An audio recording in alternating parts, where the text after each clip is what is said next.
आय वासुदेवाय ओम नमो भगवते वासुदेवाय ओम अज्ञानातिमिरान्धस्य ज्ञानञ्जनशलाकया चक्षुरुन्मीलितं येन तस्मै श्रीगुरुवे नमः। श्रीचैतन्यमनोभीष्टं स्थापितं येन भूतले स्वयं रूप कदा मह्यं ददाति स्वपदान्तिकं। वन्देऽहं श्रीगुरु श्रीयुतपदकमलं श्रीगुरून् वैष्णवांश्च श्रीरूपं साग्रजातं सहगण रघुनाथ अन्वितं तं सजीवम् साद्वैतं सावधूतं पर्जनसहितं कृष्ण चैतन्य देवं श्री राधा कृष्ण पादान सहग ललिता श्री विशाखा अन्विताश्च। हे कृष्ण करुणा सिंधु दीनबंधु जगतपते गोपेश गोपिका कांत राधा कांत नमस्तुते। तप्त कांचन गौरांगी राधे वृंदावनेश्वरी वृषभानुसुते देवी प्रणमामि हरिप्रिये। नमो विष्णुपादाय कृष्णपृष्ठाय भूतले श्रीमति भक्ति वेदांत स्वामिन् इति नामिने।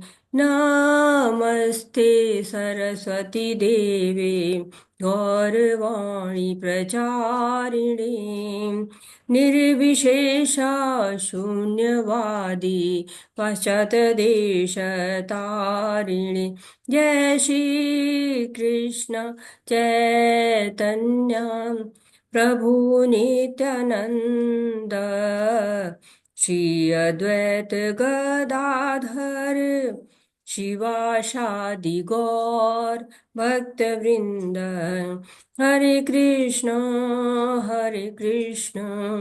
कृष्ण कृष्ण हरे हरे हरे राम राम राम हरे हरे। हरे कृष्ण कृष्ण कृष्ण हरे हरे हरे राम राम राम हरे हरे। तो ये 18 दिनों में भगवत गीता समझने की जो यात्रा है उसके 13वें दिन पे हम पहुंच रहे हैं।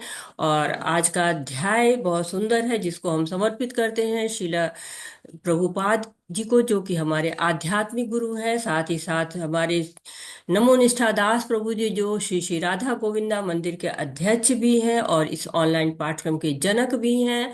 उनको समर्पित करेंगे और साथ ही साथ अपने आचार्यों को, अपने दीक्षा गुरुओं को, शिक्षा गुरुओं को, सभी को नमन करते हैं और आप सभी भक्तों का स्वागत करते हैं और पांचांग प्रणाम करते हैं। हरे कृष्णा। तो आज का अध्याय जो शुरू हो रहा है, ये भगवत गीता के हमने जैसे बात की थी कि 3 चरण हैं।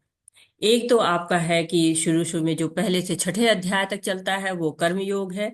7 से 12 अध्याय भक्ति योग के हैं और 13 से जो 18 अध्याय हैं ये ज्ञान योग के कहे जाते हैं। वैसे तो सारी भगवत गीता भक्ति से ही भरपूर है, उसी का अनुमोदन करती है, लेकिन ये जो अंतिम 6 अध्याय हैं ये ज्ञान योग प्रधान है। जैसे हम ग्रुप फोटो लेते हैं, फैमिली फोटो लेते हैं, कहीं भी फोटो लेते हैं, जो मुख्य दो लोग होते हैं वो बीच में खड़े किए जाते हैं और कुछ लोग बाएं की तरफ खड़े हो जाते हैं, कुछ लोग दाईं तरफ खड़े हो जाते हैं। वैसे ही जो भगवत गीता है उसमें बीच के जो 7 से 12 तक के अध्याय जो भक्ति योग के हैं ये बीच में मुख्य अध्याय हैं जिनके लिए भगवत गीता पूरी कही गई है। उसमें बीच में वो रहते हैं और किनारे किनारे जो है ज्ञान योग और कर्म योग हैं। तो 12वें अध्याय में हम पढ़ चुके हैं कि भगवान सबको बचाते हैं जन्म मृत्यु से। जो संसार है सागर की तरह से, तेषा महा समुद्रता मृत्यु संसार सागरात भवामि न चिरातार्थ मय्या वेशित चेतसाम। तो भगवान जो है उद्धार करते हैं जन्म मृत्यु के इस सागर से, जो उनके ऊपर अपने चित्त को लगा देते हैं, उनके ऊपर अपने चित्त को रख देते हैं, उनको इस भव सागर से पार कराते हैं, उनका उद्धार करते हैं।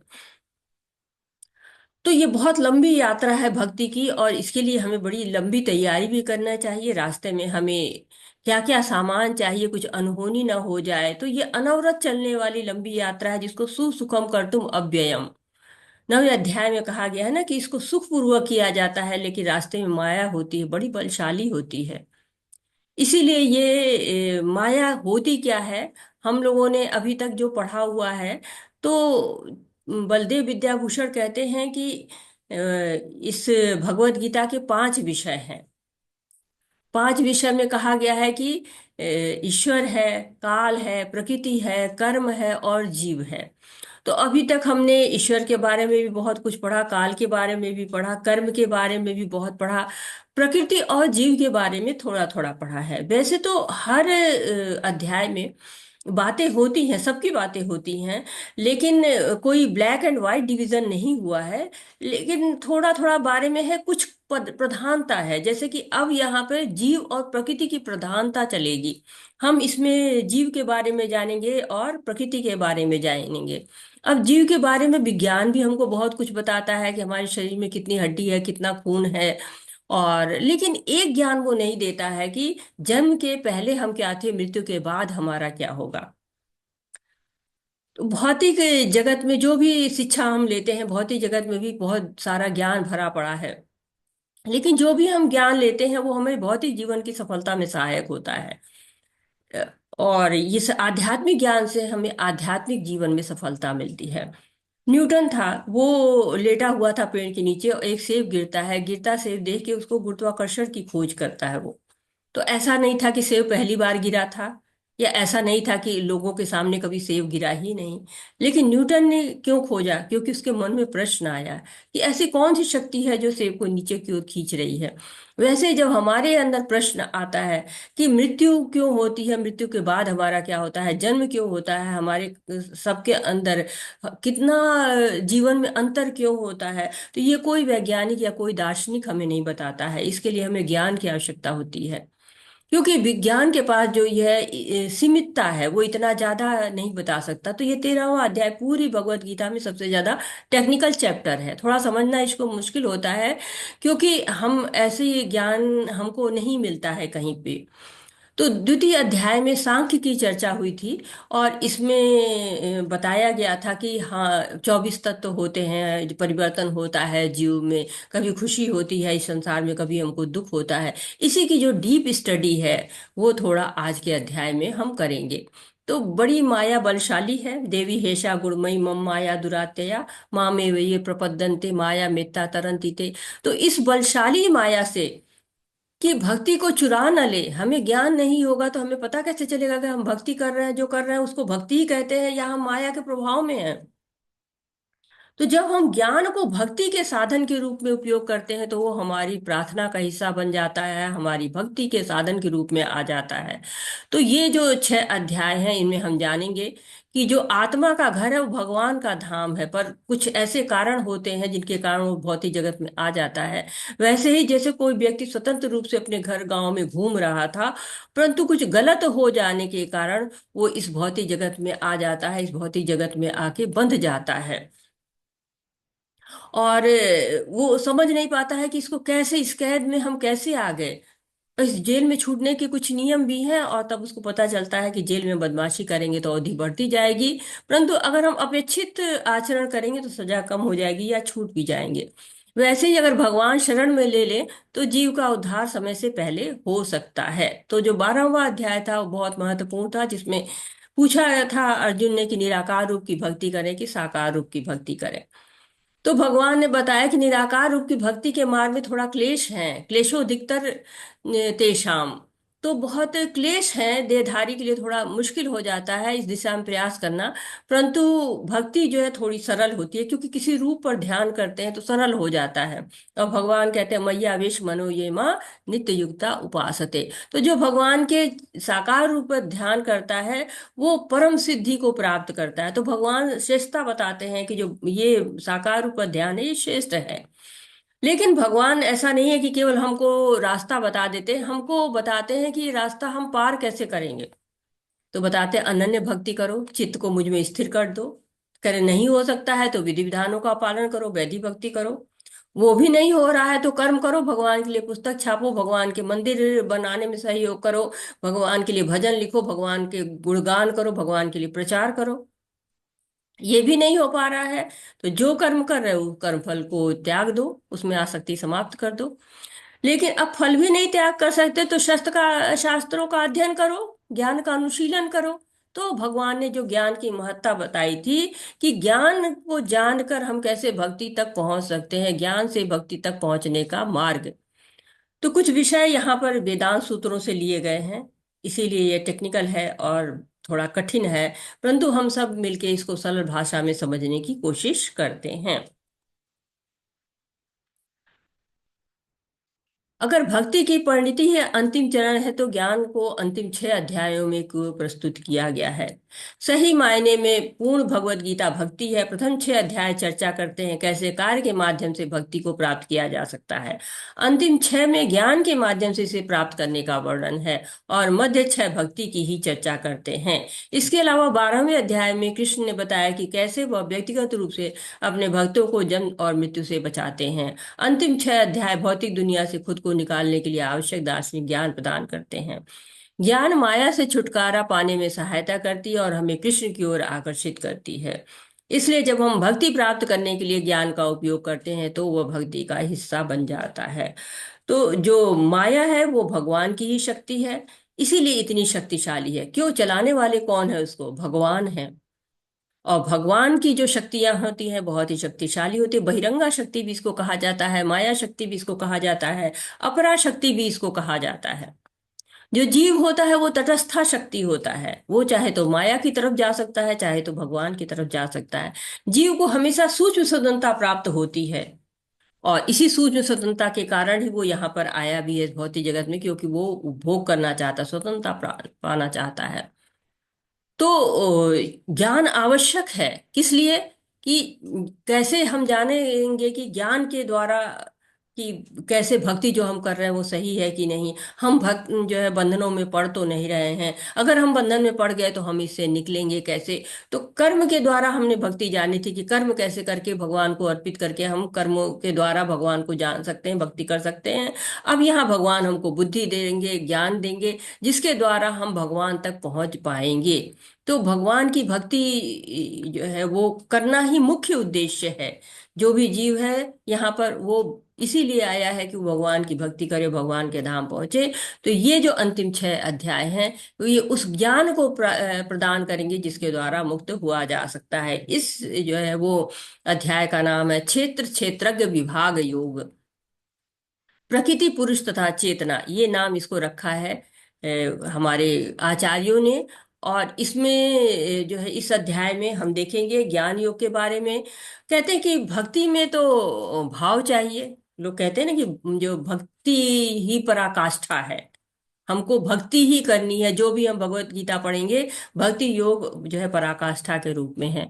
तो ज्ञान की अलग से आवश्यकता क्यों पड़ गई? साधारणतः लोग तो ये कहते हैं कि हम तो सहज भक्ति कर लेते हैं, हमको तो ज्ञान चाहिए नहीं। परंतु भक्ति में भगवान के तत्व को, गुरु के तत्व को जानना बहुत ही आवश्यक होता है। और भगवान पे अविचलित भाव से भक्ति करने के लिए हमें चाहिए कि हम भगवान को जाने भी, भगवान की इस रचना को भी जाने। जब हम कहीं जाते हैं, जैसे म्यूजियम में जाते हैं, चिड़ियाघर में जाते हैं, मॉल में जाते हैं, तो जगह जगह इंस्ट्रक्शन लिखे रहते हैं, इनको फॉलो करो। जब उनको फॉलो करते हैं तो हम सही रास्ते से सही जगह पहुंचते रहेंगे, नहीं तो क्या है, हम गोल गोल घूमते रहेंगे, भूल भुलैया हम फंस जाएंगे। वैसे ही भक्ति में जो ज्ञान होता है ये हमें फंसने नहीं देता है, हमको ज्ञान देता है। वेदों में बहुत सी विरोधाभासी वाणी है और ज्ञान जब हो जाता है तो वो हमें फिसलने से बचाता है। ज्ञान के द्वारा ही हम भगवान को प्राप्त कैसे करेंगे, यहाँ पर इसकी जरूरत है। और ये बताएगा भक्ति कि ये मतलब अध्याय बताएगा कि भक्ति को कैसे ज्ञान के द्वारा सपोर्ट मिलता है। जैसे कोई सामान होता है वो रैपर के बिना सुरक्षित नहीं होता है, इसीलिए बाजार में जब बिकते हैं तो रैपर के साथ दिया जाता है। कोई भी सामान हम बाजार से लाते हैं तो थैला चाहिए। उसी तरह से ये ज्ञान योग जो है वो ये भी एक थैले की तरह से है जो भक्ति को सपोर्ट करता है। वो भी एक तरह से भक्ति का हिस्सा बन जाता है जब कोई ज्ञान भगवान में लग जाता है तो।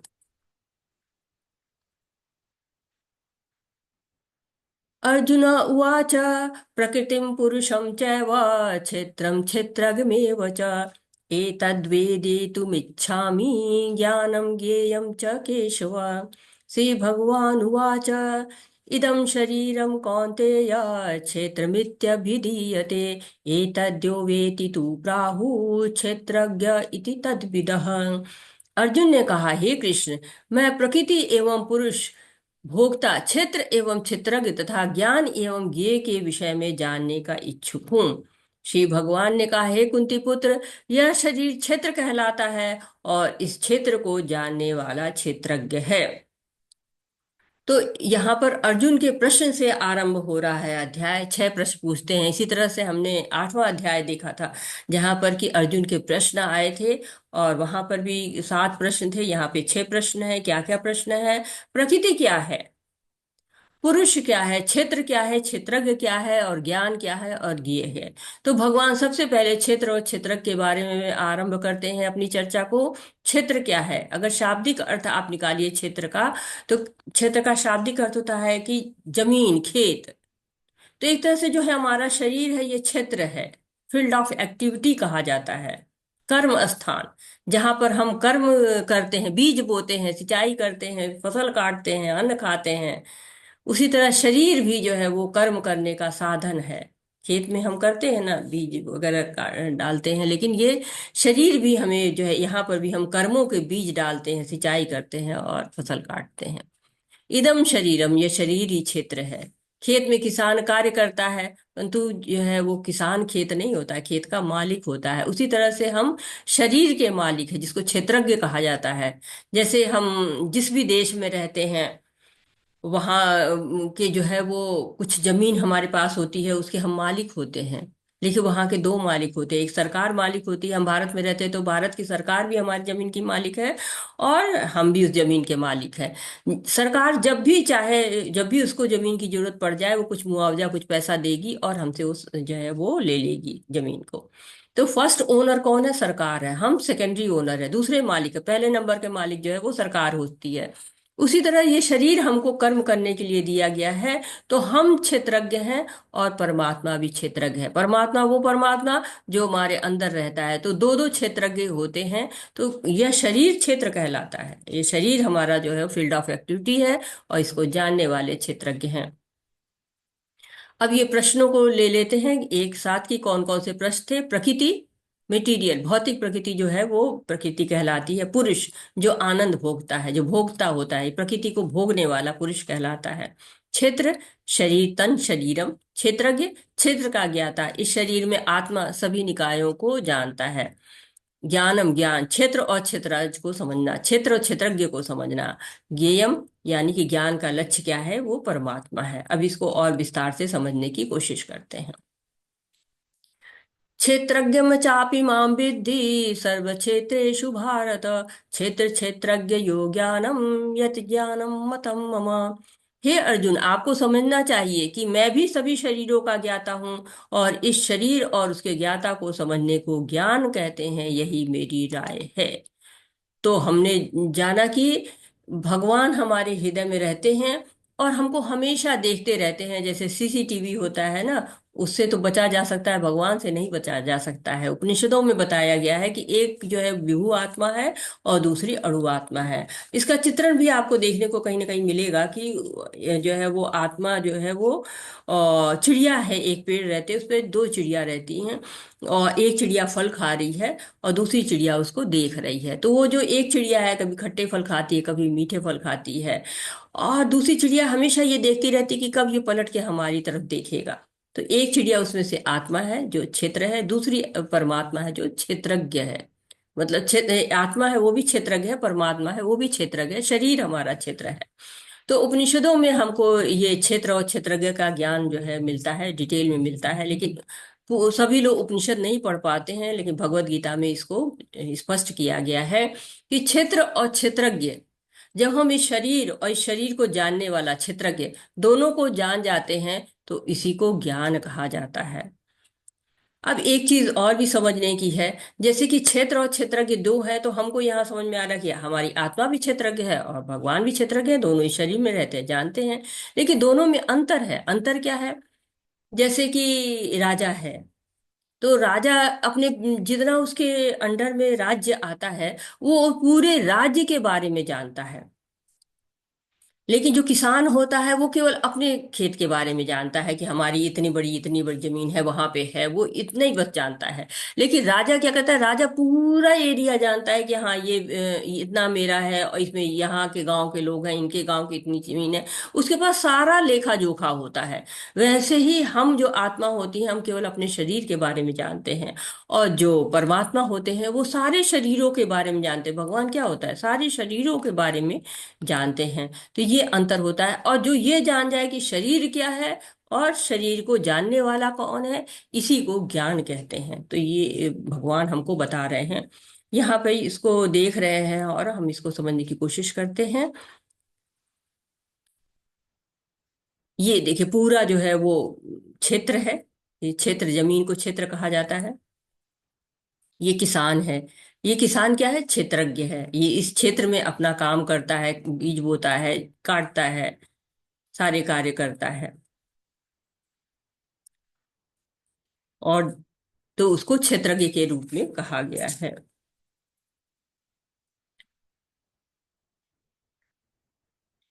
और इस जो है वो यहाँ पर कहते हैं कि भगवान भी इसी के अंदर रहते हैं। ये शरीर के अंदर भगवान भी रहते हैं, और वो भी इस क्षेत्र को जानते हैं। ये जो है वो बताने की कोशिश की गई है क्षेत्र और क्षेत्रज्ञ के बारे में। विभिन्न विभिन्न वैदिक ग्रंथों में विभिन्न ऋषियों ने कार्यकलापों के क्षेत्र तथा उन कार्यकलापों के ज्ञाता के ज्ञान का वर्णन किया है। इसे विशेष रूप से वेदांत सूत्र में कार्य कारण के समस्त तर्क समेत प्रस्तुत किया गया है। तो जो वैदिक ग्रंथ हैं उनमें बताया गया है ज्ञाता के बारे में, मतलब और क्षेत्र के बारे में, क्षेत्रज्ञ के बारे में पूरी तरह से बताया गया। तो खेत में किसान काम करता है, और सभी किसान अपने अपने खेत के बारे में जानते हैं, लेकिन राजा को सब पता रहता है। अपने अपने शरीर के बारे में हमें जानकारी है, परंतु भगवान भी जानते हैं, ये हम भूल जाते हैं। भगवान को सब याद रहता है, लेकिन हम क्या करते हैं, हम भूल जाते हैं। 2 दिन पहले हमने क्या पहना था, 2 दिन पहले हमने क्या खाया था, ये सब हमको याद नहीं रहता है। भगवान पहले भी बोल चुके हैं ना, वेदा हम समतीतानी वर्तमानाति चार्जुन भविष्याणि च भूतानि मातु वेद न कश्चन। मैं भूतकाल, वर्तमान काल, भविष्य काल सब जानता हूँ। लेकिन जो जीव रहता है वो तो अपने बारे में नहीं जानता है, बहुत जल्दी उसको सब विस्मृत हो जाता है। तो जो वैदिक ग्रंथ हैं उनमें क्षेत्र और क्षेत्रज्ञ का बहुत वर्णन है, बहुत सारे सिद्धांत हैं, शास्त्रों में वर्णन है। लेकिन भगवत गीता सभी वैदिक ग्रंथों का सार है, इसीलिए भगवत गीता में भी वर्णन है कि हम शरीर नहीं आत्मा है। और इसका पता कैसे चलता है, चेतना के द्वारा। हमारे अंदर चेतना होती है ना। जो शरीर होता है, कहते हैं ना मिट्टी है, जब कोई भी मृत शरीर को मिट्टी कहा जाता है, क्योंकि उसमें आत्मा जब रहती है तभी उसमें चेतना रहती है। और चेतना भी विभिन्न स्तर की, जितने लोग होते हैं, आप देखिएगा जितने व्यक्ति दिखाई पड़ते हैं उतनी चेतनाएं आपको दिखाई पड़ती हैं। तरह तरह की चेतना आपको दिखाई पड़ी, कहेंगे चेतना में अंतर क्या है। सब चेतना तो चेतना है, सब जीवित है तो सबके अंदर चेतना है। लेकिन यहाँ पर चेतना के स्तर बताए जा रहे हैं कि चेतना। हरे कृष्णा, कौन पढ़ना चाहेगा, मुझे ऊपर दिख नहीं रहा है। थोड़ा सा पढ़ेंगे कोई। हरे कृष्णा। रूमा माता जी पढ़िए, माता जी। भगवान की शक्ति का प्रकाट्य में होता है, जिसका अर्थ है कि अस्तित्व के लिए भोजन अन्न पर निर्भरता। यह ब्रह्म की भौतिकवादी अनुभूति है। अन्न में परम सत्य की अनुभूति करने के पश्चात फिर प्राणमय रूप में मनुष्य सजीव लक्षणों या जीवन रूपों में परम सत्य की अनुभूति करता है। ज्ञानमय रूप में यह अनुभूति सजीव लक्षणों से आगे बढ़कर चिंतन, अनुभव तथा आकांक्षा तक पहुंचती है। तब ब्रह्म की उच्चतर अनुभूति होती है, जिसे विज्ञानमय रूप कहते हैं, जिससे जीव के मन तथा जीवन के लक्षणों को जीव से भिन्न समझा जाता है। उसके पश्चात परम अवस्था आती है, जो आनंदमय है, अर्थात सर्व आनंदमय प्रकृति की अनुभूति है। इस प्रकार से ब्रह्म अनुभूति की 5 अवस्थाएं हैं, जिन्हें ब्रह्म प्रपंचम कहा जाता है। इनमें से प्रथम 3 अनन्मय, प्राणमय तथा ज्ञानमय अवस्थाएं जीवों के कार्यकलापों के क्षेत्रों से संबंधित होती हैं। परमेश्वर इन कार्यकलापों के क्षेत्रों से परे है और आनंदमय है। हरे कृष्णा माता जी। हरे कृष्णा माता जी, बहुत बहुत धन्यवाद। तो तैत्तरीय उपनिषद है, वहां पे लिखा हुआ है, इस ब्रह्म पुंछ प्रतिष्ठा के लिए लिखा हुआ है। और ये पांच चेतनाओं के बारे में वर्णन करता है। तो चेतना का जो सबसे निम्न स्तर होता है उसको कहते हैं अन्नमय अवस्था। अन्नमय अवस्था में क्या होता है कि भोजन को ही भगवान मान बैठते हैं। जैसे बच्चा होता है, उसके लिए बस भोजन ही है। जब जगेगा तो भोजन, जब जगेगा तो रोएगा भोजन। गधे हैं, वो थोड़े से भोजन के लिए दिन भर परिश्रम करते हैं। हम भी भोजन के लिए परिश्रम करते हैं बहुत अधिक, लेकिन केवल भोजन ही जो है वो जो मान लेता है उसकी चेतना अन्नमय कही जाती है। केवल भोजन ही अगर जीवन का आधार हो जाता है, चेतना वहीं तक रहती है, तो उसको अन्नमय चेतना कहते हैं। अब दूसरी तरह की चेतना होती है प्राण में। अन्न के बाद जो है सबसे ज्यादा लोगों को डर रहता है प्राण का, कि प्राणों पर कोई संकट न हो जाए। जब चेतना प्राण में चेतना हो जाती है, इसके लिए बहुत प्रयास करते हैं जो पशु होते हैं। वो जो है गुफाएं बन खोजते हैं, कंदराएं खोजते हैं, चिड़िया घोंसला बनाती हैं, और हम भी अपने लिए मकान वगैरह बनाते हैं। तो ये प्राण में चेतना हो, प्राण को कोई कष्ट ना हो। फिर उससे जो है ऊपर जो चेतना होती है ज्ञान में चेतना होती है। ज्ञान में चेतना में हम अनुभव से सीखते हैं। जो भी हम कार्य करते हैं वो कोई ना कोई अनुभव देते हैं। कहते हैं ना, कार्य करोगे तो अनुभव मिलेगा। तो अनुभव प्राप्त करते हैं। जैसे बच्चा है, वो रेंगता रेंगता जाता है तो चलता है, जब बक्का बक्का चलता है या छोटे छोटे कदमों से चलता है तो जाता है, अग्नि को छूने की कोशिश करता है। उसको समझ में नहीं आता कि अग्नि जला सकती है हमको। लेकिन जब उसको ताप लगता है वो पीछे हट जाता है, ता ता करके पीछे हट जाता है। तो वो क्या होता है, अनुभव से सीख रहा है। जानवर भी अनुभवी होते हैं।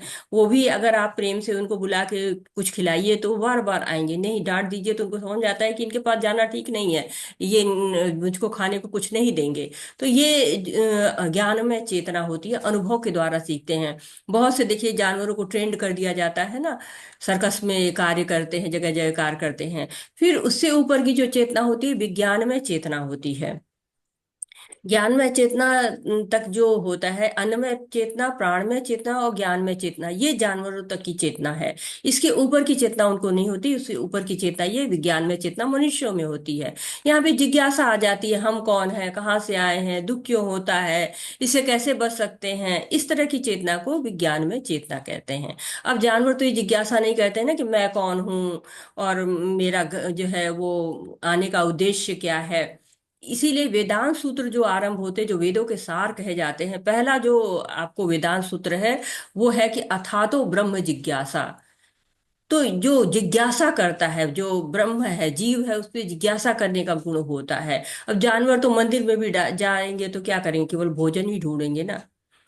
तो वो मनुष्य की चेतना जो है उससे ऊपर विज्ञान में चेतना होती है। भगवत गीता पढ़ते हैं तो अर्जुन की कितनी चेतनाएं हैं, कितनी जिज्ञासाएं हैं। और जिज्ञासाएं आपको परीक्षित महाराज में भी जिज्ञासाएं थी। अर्जुन की जिज्ञासाएं ये नहीं कहती हैं कि बस मुझे खाने पीने सोने को चाहिए, नहीं। यच्छ्रे हम स्वनिश्चितम ब्रूहि तन्मे शिष्येत हम साधि मामता प्रपन्नम। जो श्रेयस्कर हो वो मेरे लिए बताइए। और जब उससे भी ऊपर की चेतना होती तो आनंदमय चेतना हो जाती है। परम आनंद की अवस्था होती है। हम जिज्ञासा करते हैं, भगवान के बारे में जानते हैं, उनसे संबंध बनाते हैं, भक्ति करते हैं। और भक्ति करते करते हम आनंद की अवस्था को प्राप्त करते हैं। तो ये पांच तरह की चेतनाएं हैं, जिसमें से तीन ऊपर की हैं, वो पशुओं में पाई जाती हैं। और मनुष्यों में भी बहुत से लोग ऐसे होते हैं, लेकिन जो मनुष्य जिज्ञासा के स्तर आते हैं तो उनकी जो है वो विज्ञान में और आनंद में की अवस्था, ये उच्च अवस्थाएं मानी जाती हैं। आनंद में, प्राण में, मनोमय, विज्ञान में और आनंद में। इसी को ज्ञान में भी मनोमय को कहते हैं। पंच महाभूत, अहंकार, बुद्धि, अव्यक्त, तीन गुणों की प्रकट अप्रकट अवस्था, दसों इंद्रियां तथा मन, पांच इंद्रिय विषय, इच्छा, द्वेष, सुख दुख, संघात, जीवन के लक्षण तथा धैर्य, इन सबको संक्षेप में कर्म का क्षेत्र और अंतः क्रियाएं विकार कहा जाता है। अब क्षेत्र को थोड़ा और विश्लेषण किया जा रहा है, क्षेत्र के और जो है बताया जा रहा है उसकी और मतलब विश्लेषण करके उसके बता रहे हैं कि ये जो क्षेत्र है, ये जो शरीर है ना, ये 24 तत्वों से बना हुआ है। इसको सांख्य योग भी कहा जाता है। और सांख्य योग एक शाखा है जिसमें शरीर के विषय में बताया जाता है कि हम आंख नहीं है, हम कान नहीं है, हम क्या है, हम आत्मा है, हम ये शरीर नहीं है।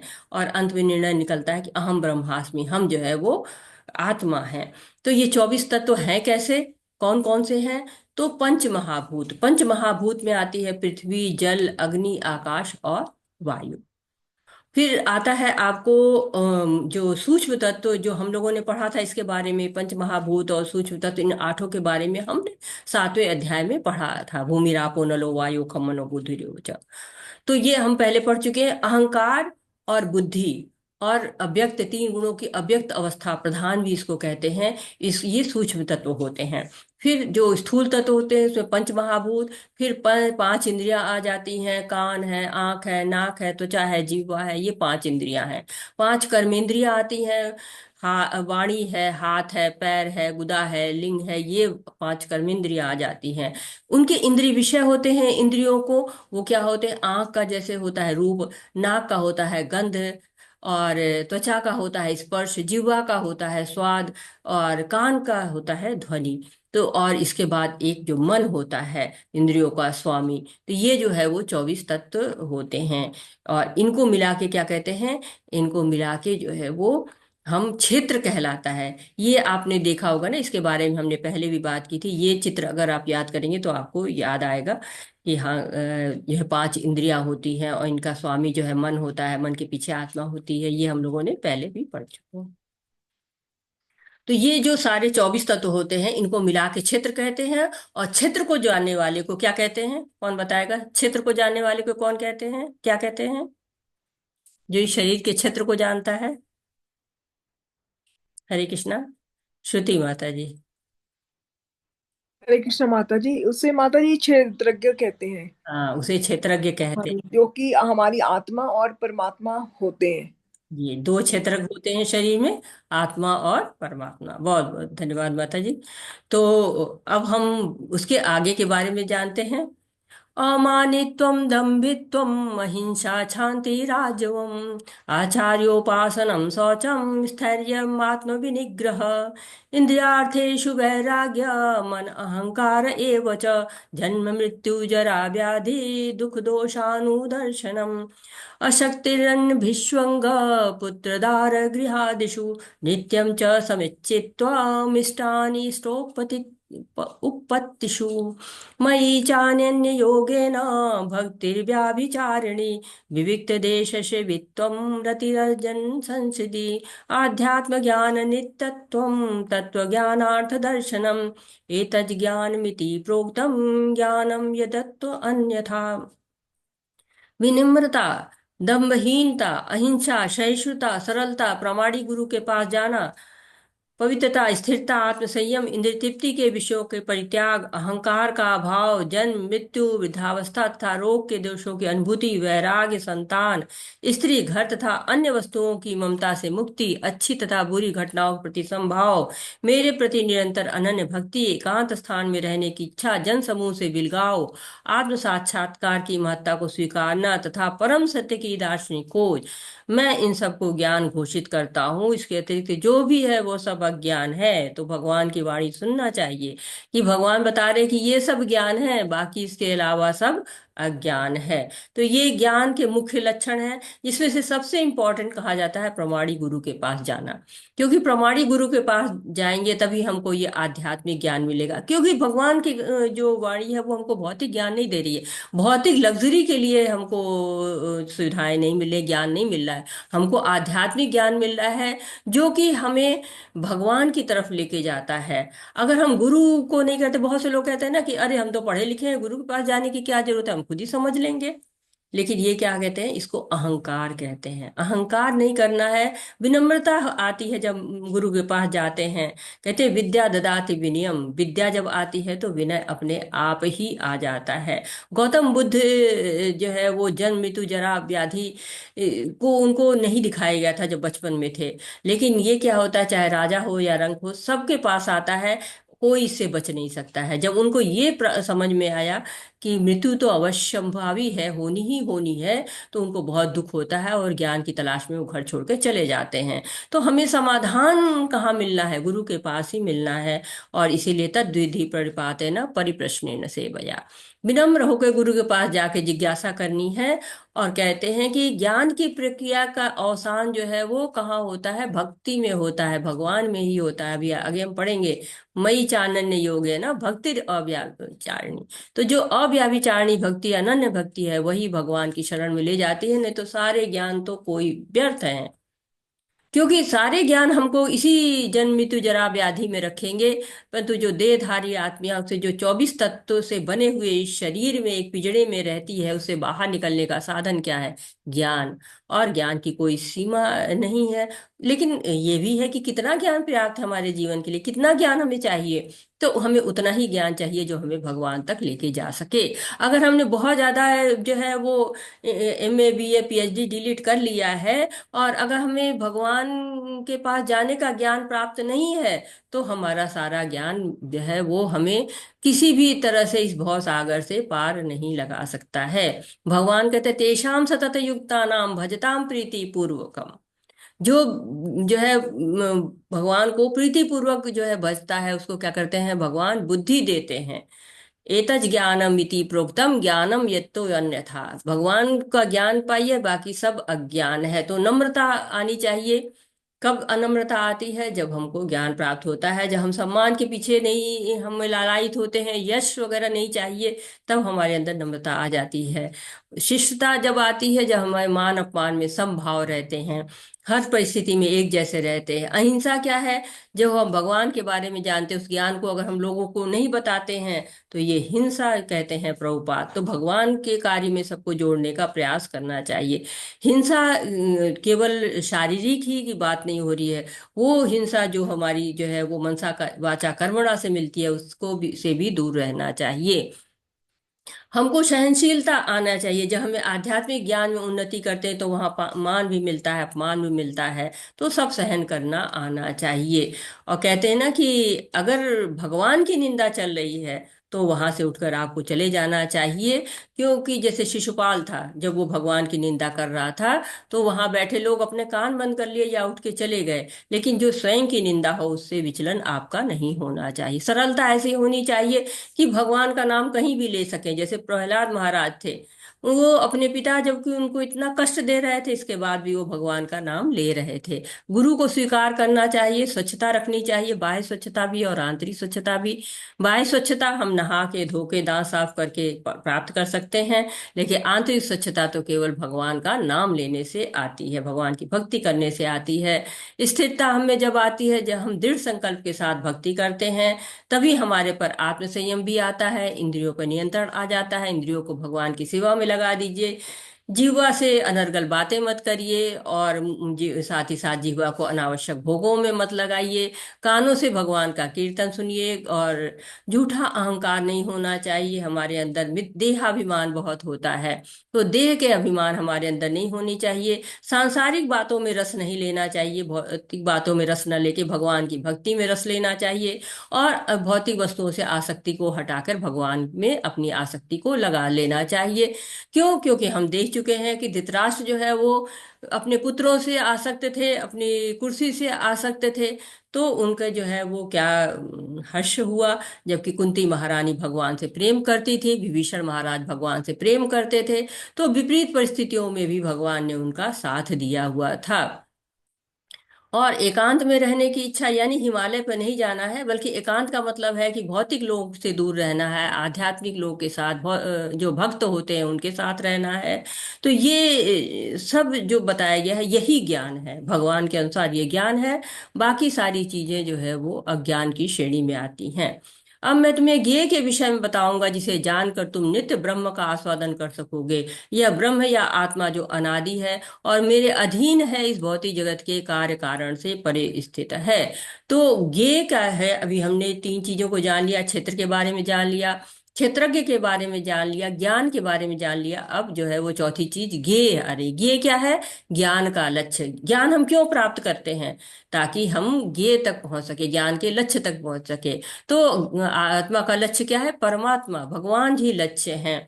तो पहले आत्मा के बारे में बताया, फिर परमात्मा के बारे में कि हाँ वो जो है वो लक्ष्य क्या है। जो भी हम पढ़ लिख रहे हैं सबका लक्ष्य भगवान ही है। हमें इस बंधन से छूट के भगवान तक पहुंचे। जानने योग्य कौन है? भगवान है। चाहे जो भी हम कार्य कर रहे हैं उसके द्वारा हमें भगवान को ही जानना चाहिए। और कहते हैं कि वो कौन है, भगवान कौन है? जो अनादि है और इस भौतिक जगत से परे हैं। इस भौतिक जगत में वो लिप्त नहीं होते हैं। सर्वे इंद्रिय गुणाभासम सर्वे इंद्रिय विवर्जितम असक्तम सर्वभृच्चैव निर्गुणम गुण भोक्त च। परमात्मा समस्त इंद्रियों के मूल स्रोत हैं, फिर भी वो इंद्रियों से रहित हैं। वे समस्त जीवों के पालन करता होकर भी अनासक्त हैं। वे प्रकृति के गुणों के परे है, फिर भी वे भौतिक प्रकृति के समस्त गुणों के स्वामी हैं। तो यहाँ पर भगवान का वर्णन क्या आ गया है कि वो सभी इंद्रियों के स्रोत हैं। ऋषिकेश कहे जाते हैं ना, इंद्रियों के स्वामी हैं। तो कई लोग सोचते हैं कि वो निराकार रूप है, उनकी तो इंद्रियां ही नहीं हैं। लेकिन भगवान की इंद्रियां हमारे जैसी इंद्रियां नहीं है। हम सोचते हैं कि हमारे जैसे भगवान बिल्कुल दिखते हैं। तो भगवान जो है द्विभुज रूप में है। लेकिन भगवान की बहुत सारी इंद्रियां भी हैं, भगवान की कोई इंद्रिया भी नहीं है। भगवान द्विभुज भी है, भगवान चतुर्भुज भी है। ये सब कहाँ लिखा हुआ है? वेदों में, शास्त्रों में लिखा हुआ है। तो हमें उनकी बातों को मानना चाहिए। ईशोपनिषद कहती है, अनेजदकम मनसो जीवो यो नैन हेवा आपनिपन पूर्व भर्ष तद्वाहतो नाप्यान्यति तिष्ठत अस्मिनशो मातरश्चा दधाति। भगवान क्या है, धाम में बैठे हुए हैं और मन से भी तेज चलते हैं। बहुत जो है तेज चलते हैं कि सारे जितने भी इनकी दौड़ते हैं ना उनके पीछे, सब पीछे रह जाते हैं। बहुत क्षमता है उनमें। सारे देवता उनसे वश में है और सब जो है वो श्रेष्ठ में है। और साथ ही साथ आपको जो ब्रह्म संहिता है वो कहती है, अंगानी यस सकलेन्द्रियवृत्ति भांति पश्यन्ति यान्ति कलयन्ति चिरं जगान्ति आनंद चिन्मय सुजल विग्रहस्य गोविन्दम् आदिपुरुषं तमहं भजामि गोविन्दम् आदिपुरुषं तमहं भजामि। तो भगवान जो है पंचभूत से नहीं बने हुए हैं, आध्यात्मिक है। तो हमें प्रामाणिक टीकाएं पढ़नी चाहिए जिसके कारण भगवान के बारे में हम सही सही जान सके। अन्यथा जो लोग अपने मनोधर्म से बताते रहते हैं वो तो जितना उनकी बुद्धि है उतना ही तो बता पाएंगे। वेद जो है भगवान की वाणी है। परम सत्य समस्त जीवों चर तथा अचर के बाहर तथा भीतर स्थित होते हैं। वे भौतिक इंद्रियों के द्वारा जाने या देखने से परे हैं। यद्यपि वे अत्यंत दूर रहते हैं किंतु हम सबों के निकट भी हैं। तो भगवान कहाँ रहते हैं? भगवान तो रहते हैं अपने धाम में। और हर जगह उनकी उपस्थिति भी है, सर्वव्यापी भी वो है। तदे जेति तने जेति तदूरे तदंतिक तदंतस्य सर्वस्य तदु सर्वशाय बाह्यत। तो अंदर भी है बाहर भी है। ईशोपनिषद में कहा, ईशोपनिषद की वाणियां जो है वो थोड़ी कठिन होती हैं। वो वहां पे बताते हैं कि बाहर भी है भगवान। कैसे बाहर और अंदर है? हमारे शरीर के अंदर भी भगवान है और बाहर भी चारों ओर दिख रहे हैं। जैसे कुम्हार होता है ना, वो मिट्टी के घड़े को अंदर बाहर से सहेजता है, वैसे ही भगवान जो है हमारे अंदर और बाहर रह के हमको सहेजते हैं। भगवत धाम में इतनी दूर बैठे हुए हैं, फिर भी हमारे कितनी कृपा की हुई है उन्होंने कि वो हमारे हृदय में भी समाये हुए हैं।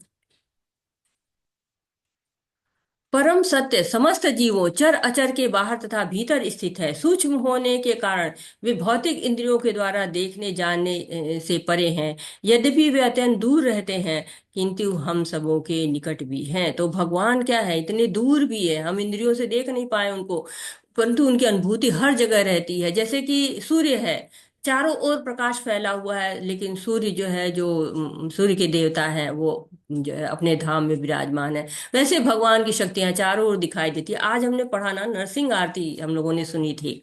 इतो नरसिंहा परतो नरसिंहा यतो यतो यामि ततो नरसिंहा बहिर नरसिंहो हृदये नरसिंह नरसिंहादि शरणम प्रपदे। तो कहाँ, हर जगह नरसिंह भगवान थे, जहां देखो भगवान हर जगह उपस्थित है। हिरण्यकशिपु से पूछा प्रहलाद से ना कि भगवान कहाँ है तेरा, तो कहते खंबे में है, और खंबे से प्रकट हो जाते हैं। अब देखिए, भगवान प्रकृति में है, हमारे चारों ओर है। पानी का स्वाद जो है भगवान जो है बदल देते हैं। हर फल सब्जी का अलग अलग स्वाद है, कहाँ से आता है? सब लोग ये कहते अलग अलग है, लेकिन कारण कहाँ से है कोई नहीं जानता है। तो कहते भगवान ही वो कारण है, जिसके द्वारा जो है सब फलों में सब्जियों में स्वाद आता है। वे समस्त प्रकाशमान वस्तुओं के प्रकाश स्रोत हैं, वे भौतिक अंधकार से परे हैं और अगोचर हैं। वे ज्ञान है, ज्ञेय है, और ज्ञान का लक्ष्य है, सबके हृदय में स्थित हैं। तो सारे प्रकाश कहाँ से आता है? भगवान से ये आता है। और कहते हैं कि जहाँ भगवान है ना, वहाँ अंधकार आ ही नहीं सकता है। कहते हैं, अज्ञान समान माया कृष्ण सूर्य समान। जहाँ कृष्ण नहीं वहाँ माया अधिकार। तो जहाँ कृष्ण नहीं होते हैं वहीं माया रहती है। बाकी तो भगवान क्या है? अगोचर हैं, ज्ञान है, ज्ञेय है, ज्ञान के लक्ष्य हैं, हृदय में रहते हैं। तो कितनी विशेषताएं भगवान की हैं। इस प्रकार मैंने कर्म क्षेत्र, शरीर, ज्ञान तथा ज्ञेय का संक्षेप में वर्णन किया है। इसे केवल मेरे भक्त ही पूरी तरह समझ सकते हैं, और इस तरह मेरे स्वभाव को प्राप्त होते हैं।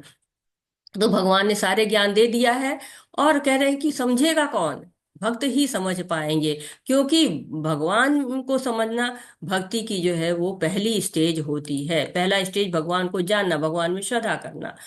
प्रकृति तथा जीवों को अनादि समझना चाहिए। उनके विकार तथा गुण प्रकृति जन्य होते हैं। अब प्रकृति के बारे में बता रहे हैं भगवान, कि अर्जुन का जो है प्रश्न पहला तो प्रकृति पुरुष के बारे में था। अब भगवान उसकी चर्चा कर रहे हैं कि प्रकृति और जीव दोनों नित्य हैं, अनादि हैं, हमेशा रहते हैं। इनमें सृजन प्रलय होता है प्रकृति में, और संहार भी होता है। लेकिन क्या होता है कि प्रकृति परिवर्तनशील है, समाप्त नहीं होती। भगवान की शक्ति है ना। और जीवात्मा भी क्या है? जन्म लेता है, मृत्यु होती है, लेकिन समाप्त नहीं होता है। तो ये प्रकृति क्या है कि प्रकृति और जीव दोनों क्या है? शाश्वत है। लेकिन प्रकृति के अंदर तीन गुण होते हैं, सतोगुण, रजोगुण और तमोगुण। यही जो गुण होते हैं जिनके कारण जीव जो है वो बंधन में पड़ा रहता है, बद्ध होता रहता है। कार्य कारण कृत्तित्वे हेतु प्रकृतिरुच्यते। पुरुष सुख दुखानां भोक्तृत्वे हेतुरुच्यते। प्रकृति समस्त भौतिक कारणों तथा कार्यों परिणामों की हेतु कही जाती है, और जीव पुरुष इस संसार में विविध सुख दुख के भोग का कारण कहा जाता है। तो भगवान कह रहे हैं जो भी कार्य हो रहे हैं वो प्रकृति के कारण हो रहे हैं। तो सारे क्रियाकलाप जो है वो प्रकृति के कारण है। जीव जो है वो 84 लाख योनियों में भटकता रहता है। जो आता है जीव इस जगत में, वो सुख प्राप्त करने में लग जाता है, एक के बाद दूसरे भोग में लग जाता है, और इच्छाएं समाप्ति नहीं होती है। साइकिल है तो कार चाहिए, कार है तो लग्जरी कार चाहिए, लग्जरी कार है तो हेलीकॉप्टर चाहिए, चार्टर प्लेन चाहिए। लेकिन जब मृत्यु समय आता है तो वही याद आता है जो उसने पूरे जीवन किया हुआ है, और उसी के अनुसार उसे अगला शरीर मिल जाता है। और अगला शरीर मिल जाता है तो उसी के अनुसार कार्य करने को वो बाध्य हो जाता है। जैसे कि अगर चींटी का शरीर मिल गया तो थोड़ा सा खा सकता है, हाथी का शरीर मिल गया तो ढेर सारा खा सकता है। तो जैसा शरीर होता है उसी के अनुसार वो कार्य कर पाता है। तो भगवान को जानकर अगर भक्त जो है इस जीवन से मुक्त होने का प्रयास करे, इस जीवन का सदुपयोग करे, अन्यथा वो ये सुख दुख का भोग ही करता रहेगा। पुरुषा प्रकृतिस्थो ही भुंक्ते प्रकृति जान गुणान कारणम गुण संगोष्य सदस्य योनि जन्मशु। इस प्रकार जीव प्रकृति के तीन गुणों का भोग करता है, वह प्रकृति में ही जीवन बिताता है। यह उस प्रकृति के कारण, उसकी संगति के कारण है। इस तरह उसे उत्तम तथा अधम योनियां मिलती रहती हैं। तो ये गुणों का भोग करने के कारण जीव वैसे तो भगवान का अंश है, लेकिन संसार में आसक्ति होने के कारण, जीव की इच्छा होने के कारण, गुणों का भोग करने के कारण वो जन्म मृत्यु के चक्कर से नहीं निकल पाता और देहांतरण करता रहता है। जैसे बच्चा होता है ना, घर में रहता है तो माता पिता का संरक्षण होता है, लेकिन वो जब बाहर निकलने लगता है, दोस्तों के पास जाता है, उसकी संगति होती है, तो वो माता पिता की शिक्षा को भूल जाता है। वैसे ही जीवात्मा जब तक भगवान के साथ रहती है तब तक प्रकृति के गुणों में नहीं बनती है, परंतु जैसे ही भौतिक संसार में आती है प्रकृति के गुणों का संपर्क करती है और बंधन में फंस जाती है। जैसे बच्चे होते हैं ना, हॉस्टल में जाते हैं तो कुछ बच्चे हॉस्टल से घर आना ही नहीं चाहते हैं। वैसे ही ये जीव जो है, जो हॉस्टल से अपनी इस जो है बहुत ही जगह से बाहर नहीं जाना चाहता है, वो एक योनि से दूसरी योनि में चक्कर काटता रहता है। उपदृष्टानुमन्ता च भर्ता भोक्ता महेश्वर परमात्मेति चाप्युक्तो देहेऽस्मिन् पुरुषः पर। तो भी शरीर में एक दिव्य भोक्ता है जो ईश्वर है, परम स्वामी है और साक्षी तथा अनुमति देने वाले के रूप में विद्यमान है, जो परमात्मा कहलाता है। तो जीवात्मा प्रकृति के साथ रहती है तो भोक्ता मान लेती है, जबकि हम पढ़ चुके हैं ना कि भोक्ताराम यज्ञ तपसा सर्वलोक महेश्वरम सुहृद सर्वभूतानाम ज्ञानम शांति रिच्यते। सुप्रीम इंजॉयर कौन है, भोक्ता कौन है? भगवान ही है। लेकिन जब हम चाहते हैं कि भोक्ता बन जाए तो हमारी शांति समाप्त हो जाती है, अशांति आ जाती है और सुख दुख वहीं से आना शुरू हो जाते हैं। भगवान साक्षी के रूप में भी हमारे शरीर में है, देखते भी हैं, दृष्टा के रूप में भी है, अनुमति देने वाले के रूप में भी है, और वो परमात्मा कहलाते हैं। जो व्यक्ति प्रकृति जीव तथा प्रकृति के गुणों की अंतःक्रिया से संबंधित इस विचारधारा को समझ लेता है, उसे मुक्ति की प्राप्ति निश्चित है। उसकी वर्तमान स्थिति चाहे जैसी हो, यहाँ पर उसका पुनर्जन्म नहीं होगा। तो ये ज्ञान इसीलिए है कि जब ये ज्ञान मिल जाता है तब मुक्ति हो जाती है। तो मुक्ति पाने के लिए क्या करना है? हमें इसको जीवन में उतारना है, व्यवहार में लाना है। जो ये समझ जाता है, इस ज्ञान को जान जाता है, वो भगवान को भक्ति करता है और भगवान को प्राप्त करता है और पुनर्जन्म के चक्कर से बच जाता है। कुछ लोग परमात्मा को ध्यान के द्वारा अपने भीतर देखते हैं, तो दूसरे लोग ज्ञान के अनुशीलन द्वारा, और कुछ है जो निष्काम कर्मयोग के द्वारा देखते हैं। तो ये तीन मेथड बता रहे हैं जो कि भगवान को जानने के। तो जो ध्यान से कुछ लोग करते हैं, ध्यान योग हमने पढ़ा हुआ है, ज्ञान योग भी हम जानते हैं, पढ़ रहे हैं। और कुछ लोग निष्काम कर्म के द्वारा भगवान को प्राप्त करना चाहते हैं। तो ध्यान जो करते हैं योगी लोग करते हैं, लेकिन जिनकी न ध्यान में रुचि है न ज्ञान में रुचि है, वो लोग कर्मों के द्वारा भी हृदय को शुद्ध करते हैं और वो उद्धार अपना करना चाहते हैं। ऐसे भी लोग हैं जो यद्यपि आध्यात्मिक ज्ञान से अवगत नहीं होते, पर अन्यों से परम पुरुष के विषय में सुनकर उनकी पूजा करने लगते हैं। ये लोग भी प्रामाणिक पुरुषों श्रवण करने की मनोवृत्ति होने के कारण जन्म तथा मृत्यु के पथ को पार कर ले जाते हैं। तो यहाँ बता रहे हैं कि कुछ लोग ऐसे होते हैं जो ज्ञान ध्यान या निष्काम कर्म के बारे में नहीं जानते हैं, लेकिन श्रवण करते हैं। तो ये कलयुग की विधि है श्रवण की, जो है कि श्रवण करके भी मुक्ति प्राप्त की जा सकती है। जैसे कि आप देख रहे हैं ना कि कपिल मुनि अपनी माता को दे रहे चित्र है। कपिल मुनि बैठे हैं, इनकी माता देवहूति है, और श्रवण के माध्यम से ही देवहूति जी ने मुक्ति प्राप्त की गई। तो ऐसे लोग भी हैं, आध्यात्मिक ज्ञान नहीं मिला लेकिन श्रवण करके ही वो आध्यात्मिक ज्ञान को प्राप्त करते हैं। हे भरतवर्षियों में शेष, यह जान लो कि चर तथा अचर जो भी तुम्हें अस्तित्व में दिख रहा है वह कर्म क्षेत्र तथा क्षेत्र के ज्ञाता का संयोग मात्र है। तो जड़ तथा चेतन, अपराशक्ति और पराशक्ति, भगवान की दोनों शक्तियां हैं ये। और जो है हम इसको 7वें अध्याय में पढ़ चुके हैं। और क्षेत्रक भी दो है, आत्मा है और परमात्मा है। और इनको जो है जान लेना ही क्या कहते हैं कि ज्ञान कहलाता है। तो समा सर्वेषु भूतेषु तिष्ठन्त परमेश्वर विनश्यतस्व विनश्यन्त यः पश्यति स पश्यति। जो परमात्मा को समस्त शरीरों में आत्मा के साथ देखता है, जो यह समझता है कि इस नश्वर शरीर के भीतर न तो आत्मा न परमात्मा कभी भी विनष्ट होता है, वही वास्तव में देखता है। तो जो जान रहा है कि आत्मा के स्तर पे जो सब चीजों को देख रहा है, जो ये समझ रहा है कि सभी भगवान का अंश है, सबके अंदर परमात्मा है और हमें भगवान की ही सेवा में लगना है, और वो जन्म मृत्यु के चक्कर में नहीं पाता, वही सही ढंग से देख पाता है, उसकी दृष्टि सही होती है। जो व्यक्ति परमात्मा को सर्व तथा प्रत्येक जीव में समान रूप से वर्तमान देखता है, वह अपने मन के द्वारा अपने आप को भ्रष्ट नहीं करता। इस प्रकार वह दिव्य गंतव्य को प्राप्त करता है। तो परमात्मा सर्वत्र है, सब जगह है, और जो जीव है वो सब जगह देख पाता है, भगवान को देख पाता है, और अपने मन को कभी विचलित नहीं करता है, अपने मन को कभी भोगों के उसमें नहीं लगाता है, भगवान की सेवा में लगाता है। कहते हैं ना पंडिता समदर्शिना, जो कुत्ता गाय हाथी सबको जो है वो बराबर देखता है, वही जो है वो भगवान को प्राप्त कर पाता है।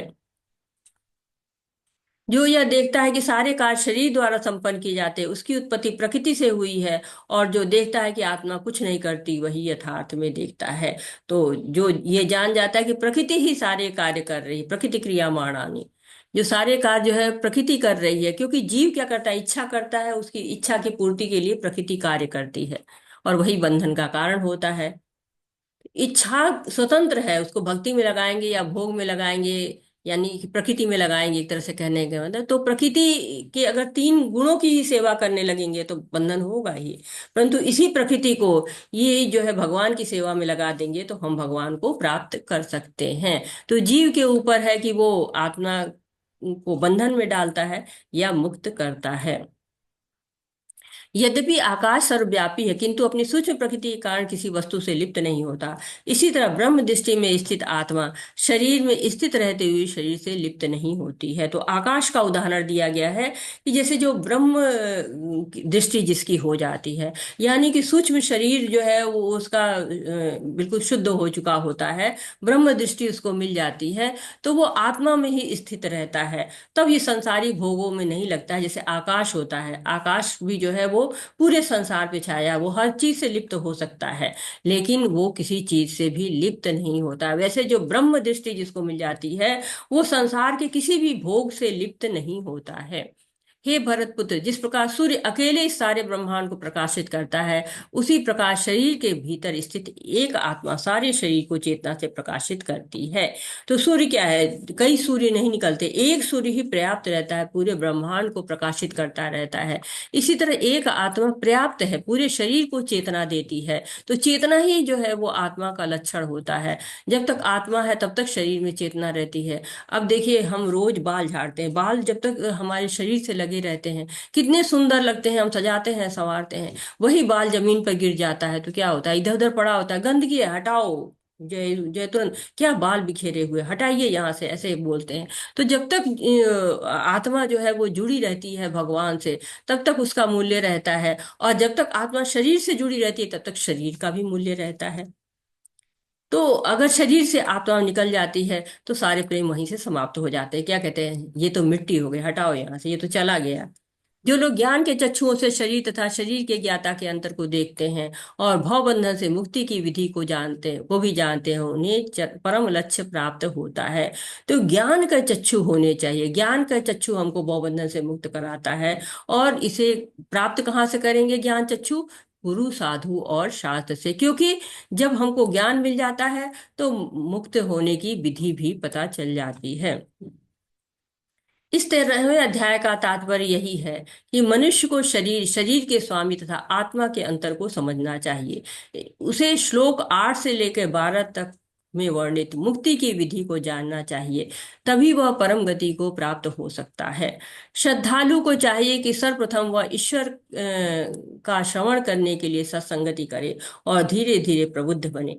यदि गुरु स्वीकार कर लिया जाए तो पदार्थ तथा आत्मा के अंतर को समझा जा सकता है, और वही अग्रिम आत्म साक्षात्कार के लिए शुभारंभ बन जाता है। गुरु अनेक प्रकार के उपदेशों से अपने शिष्यों को देहात बुद्धि से मुक्त होने की शिक्षा देता है। उदाहरणार्थ, भगवत गीता में कृष्ण अर्जुन को भौतिक प्रकृति, भौतिक बातों से मुक्त होने के लिए शिक्षा देते हैं। मनुष्य यह तो समझ सकता है कि शरीर पदार्थ है और 24 तत्वों में विश्लेषित किया जा सकता है। जीवन के लक्षण इन्हीं तत्वों के अंतर क्रिया विकार है, किंतु इनसे भी ऊपर आत्मा तथा परमात्मा है। आत्मा तथा परमात्मा दो है। यह भौतिक जगत आत्मा तथा 24 तत्वों के संयोग से कार्यशील है। मनुष्य को चाहिए कि गुरु की सहायता से इस अध्याय को भली भांति समझ ले। तो ये अध्याय थोड़ा कठिन कहा जाता है, और इसीलिए गुरु की आवश्यकता होती है, क्योंकि गुरु के द्वारा सांख्य योग है, इसमें विश्लेषण किया जाता है, और विश्लेषण करने के बाद जो है पता चलता है हमको कि 24 तत्व हमारे अंदर रहते हैं। तो 13वां अध्याय इसलिए बताया जाता है कि हमको बिल्कुल स्पष्ट हो जाता है कि ये शरीर जो है मनुष्य का जो है वो क्षेत्र है। इसको जो है क्षेत्र माना जाता है, फील्ड ऑफ एक्टिविटी माना जाता है। कर्म करने के लिए एक जो है जरूरत होती है, उसके लिए हमको शरीर मिला हुआ है। इस शरीर के स्वामी जो है वो कौन है, आत्मा और परमात्मा है। और लेकिन आत्मा और परमात्मा के अंतर को जानना चाहिए, क्योंकि आत्मा केवल इसी शरीर के बारे में जानती है और परमात्मा जो है सारे शरीरों के बारे में जानते हैं। श्लोक से 8 से 12 तक के जो है वो मुक्ति की विधि का वर्णन, यानी कि ज्ञान हो जाता है। जब ज्ञान किसी को हो जाता है तो वो सारी चीजों को जान जाता है। उसके सामने कहते हैं ज्ञान को प्रकाश माना गया है। जब ज्ञान मिल जाता है तो सारा जो है प्रकाशित हो जाता है, सब कुछ दिखाई पड़ने लगता है। और जब उस ज्ञान के द्वारा कहाँ जा सकते हैं, भगवान तक पहुंच सकते हैं। भगवान के द्वारा जो है भगवान तक पहुंचा जा सकता है। ये जो भव बंधन है, प्रकृति क्या है, प्रकृति सारे कार्य और कारण परिणामों की हेतु कही जाती। जो भी कार्य हो रहे हैं इस प्रकृति के अंदर हो रहे हैं, और इस प्रकृति के द्वारा ही जीव बढ़ता चला जाता है। क्यों? क्योंकि उसको भोगना चाहता है। भगवान भी हमारे अंदर दृष्टा दृष्टा के रूप में देखते रहते हैं कि जीव क्या कर रहा है, और साथ ही साथ अनुमति भी देते। बिना उनकी अनुमति के कोई कार्य नहीं हो सकता है। भगवान की जब अनुमति होती है तभी सारे कार्य हो पाते हैं। और इसलिए ये ज्ञान बहुत ही आवश्यक है जो भगवान ही देते हैं। कहते हैं ना कि तेषाम सतत युक्तानाम भजता प्रीति पूर्वकम ददामि बुद्धि योगम तम ये न मामु पयंति ते। तो भगवान ही ज्ञान प्रदान करते हैं जिसके द्वारा भगवान तक जाया जा सकता है। और तेषाम एव अनुकंपार्थम अहम ज्ञानजम तमम नाशया आत्मा भावस्थो ज्ञान दीपेन भास्वता। ज्ञान का जो है प्रकाशमान दीपक होता है जो हृदय में जितने भी अंधकार है उनको दूर करता है। और वो अंधकार जब दूर हो जाते हैं तो जीव भगवान तक पहुंच जाता है। भगवान तक जाने का उसको रास्ता पता चल जाता है। साथ ही साथ प्रभुपाद जी कह रहे हैं श्रवण का बहुत महत्व है। श्रवण करके भी जिनके पास नहीं भी आध्यात्मिक ज्ञान, उनको कहा गया कि श्रवण करके वो भगवान तक पहुंच सकते हैं। गुरु का महत्व बताया गया है। गुरु के महत्व का तो हम अनुभव ही कर सकते हैं। और ज्ञान की प्राप्ति के लिए हमें ज्ञान को गुरु के माध्यम से जानना चाहिए। गुरु ही हमको श्री कृष्ण तक पहुंचा सकते हैं। कहते हैं ना कि भगवान की कृपा होती है तो हमें गुरु भी होते हैं, और गुरु की कृपा से हम भगवान तक पहुंच पाते। तो 6 प्रश्न अर्जुन ने किए थे। प्रकृति, पुरुष, ज्ञान, ज्ञेय, क्षेत्र और क्षेत्रज्ञ। क्षेत्र हमारा शरीर है, क्षेत्रज्ञ दो है, आत्मा और परमात्मा। ज्ञान जो है वो भगवान ने बताया कि किस किस को कहते हैं। ज्ञान प्राप्ति की प्रक्रिया क्या है? अनन्य भक्ति के द्वारा हम ज्ञान को प्राप्त कर सकते हैं। तो बहुत जो है अध्याय भले ही छोटा है लेकिन बहुत गूढ़ है, थोड़ा कठिन है समझने के लिए। लेकिन हाँ, इसको समझने की कोशिश की है हमने। 6 प्रश्न को जो है सुना। क्षेत्रज्ञ ज्ञान का वर्णन, ज्ञान कैसे प्राप्त, ज्ञान प्राप्ति की प्रक्रिया क्या है, ये कौन है? भगवान है, क्योंकि वही है। उस ज्ञान के द्वारा जानना किसको है? भगवान को जानना है। प्रकृति, पुरुष और चेतना के बारे में भी हम जाना कि प्रकृति क्या है, सारे कार्यों की हेतु है। पुरुष जो भोक्ता बनना चाहता है, और चेतना हमने 5 प्रकार की जानी, अन्नमय और जो है प्राणमय, ज्ञानमय, विज्ञानमय और आनंदमय। और ज्ञान का दर्शन हमने जाना कि क्षेत्र क्षेत्रज्ञ को जान जाता है, वही ज्ञान को जान पाता है। वो सब ज्ञान को जो है, तो ज्ञान थोड़ा जटिल है, समझना थोड़ा मुश्किल है। लेकिन बार बार थोड़ा और पढ़ेंगे हम तो इसको अच्छी तरह हम समझ पाएंगे। तो ये आत्मा और परमात्मा और ये भौतिक प्रकृति, ये सब जान के जीव जो है जो बंधन में आता रहता है वो मुक्त हो सकता है, परम लक्ष्य को प्राप्त कर सकता है। धर्म क्षेत्र और कुरुक्षेत्र दोनों हमारे शरीर के अंदर है। जब शरीर एक है तो 2 क्षेत्र कैसे हैं? तो शरीर में 2 तरह की प्रवृत्तियां होती हैं, दैवी और आसुरी। जब हम अपने अंदर आध्यात्मिक विचारों को डालते हैं तो हम दैवी होते जाते हैं। जब हम बुरे विचारों को डालते हैं तो जो हमारा शरीर का क्षेत्र है ये आसुरी होता जाता है। तो जब के द्वारा भगवान की सेवा के द्वारा सारे कल्मश को नाश कर सकते हैं, और भगवत सेवा उचित ढंग से करके भगवान को प्राप्त कर सकते हैं। तो इसी नोट पे वाछाकल्पतरुभ्यश्च कृपा सिंधुभ्य एव च पतितानां पावनेभ्यो वैष्णवेभ्यो नमो नमः। अनंत कोटि वैष्णव वृंद की जय। शिला प्रभुपाद की जय। हरे कृष्णा कृष्ण कृष्णा हरे हरे, हरे राम राम राम हरे हरे, हरे कृष्णा कृष्ण कृष्णा हरे हरे, हरे राम राम राम हरे हरे। हरे कृष्णा सभी को। सभी का बहुत बहुत धन्यवाद। अगर आपका कोई प्रश्न है, आपका कोई सुझाव है तो मोस्ट वेलकम। हरे कृष्णा सभी को। हरे कृष्णा।